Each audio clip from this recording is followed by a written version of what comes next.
Hey there, this is Dale. So let's have a look at some of the things that you need to do when you're planning a non-fiction book. So this is an end-to-end non-fiction book planner, and it contains all sorts of things. And what I'm going to do in this session is just talk you through the first part. Now, a lot of the reasons that books don't get done is people don't understand, first of all, what's involved, but then about themselves. So we start off by understanding how we like to do things. How do we like to plan? Now that might seem like a really weird thing. Why would you want to know what kind of planner you are? Well, think about this. If you don't know how you like to do things, how are you going to be able to get the best out of this process? How are you going to make sure that you put time aside, that you do get up every day and write, or you get up every day and you do something that's to do with your book? What if you're a great starter and a really rubbish finisher? What if you get your energy from other people and you need somebody to work with? So what we do is we start off with this questionnaire that I've put together that looks at lots and lots of different aspects of you as a writer, as a planner, as a doer.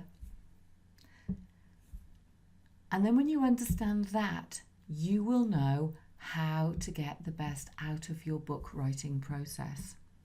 So for example, I'm a great starter and I have to make myself finish. I like to chunk things up, and so that everything becomes a mini project. If you said to me I have to get up every Monday morning at 8 and do something, it would drive me insane. However, if you gave me a project that says what you need to do is edit this chapter, I would get on and do it. So we're all different. So that's where we start off.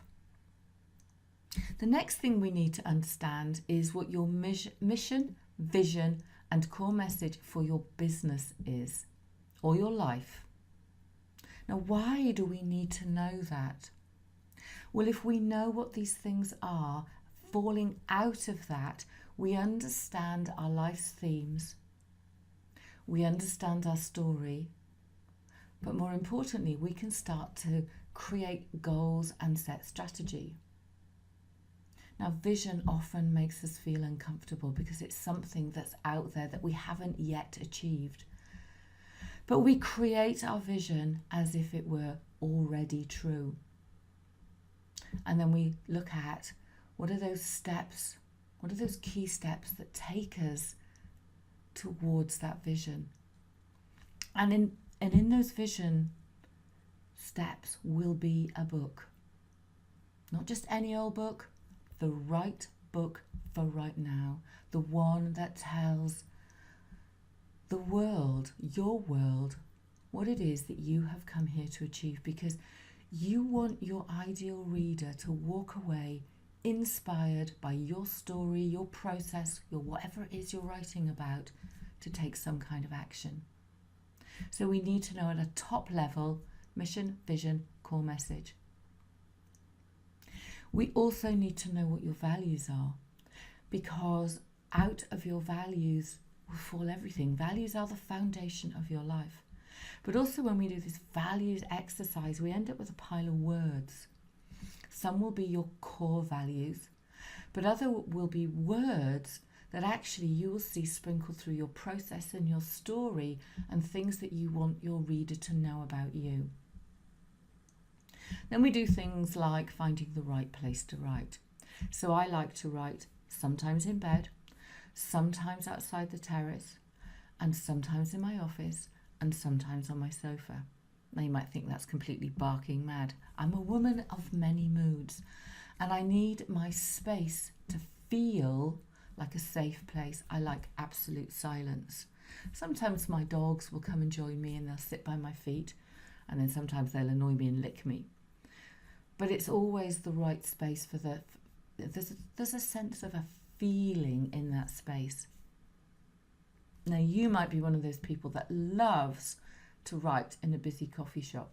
It would drive me insane. but we need to know what is the right place that's going to get you into the right space internally to be able to write. And then it's about the right time to write. For me, it's morning. I'm currently editing a book, and I literally sit in bed with a cup of tea and I edit first thing in the morning before I get up and do anything else. And finally, we need to set boundaries. I live alone, and trying to tell my 3 dogs that I'm writing and they're not to disturb me is pretty difficult, as you can imagine. However, if I lived with another human, I would sit with that human and negotiate time, space, and boundaries. I might even put a notice on my office door that says, "Woman changing the world, do not dare enter," or whatever it is that floats your boat. But it's important that we let people know that this is actually a really, really important time of our life. And you can negotiate time and boundaries and set expectations, and then let them know that you have done whatever it is you need to do, then you have time for them and their activities. And create some kind of activity that's fun and rewarding, not only for you and for them. So like I say, we start off discovering all about you. And this is a very, very important aspect of your non-fiction, well, any book, but in particular for your non-fiction book. So if you have a book to write, a memoir or a personal story, and it's something that has been gnawing at you for some time, please do come and join me, and we'll start to get that book out of your head. So my name is Dale Darley.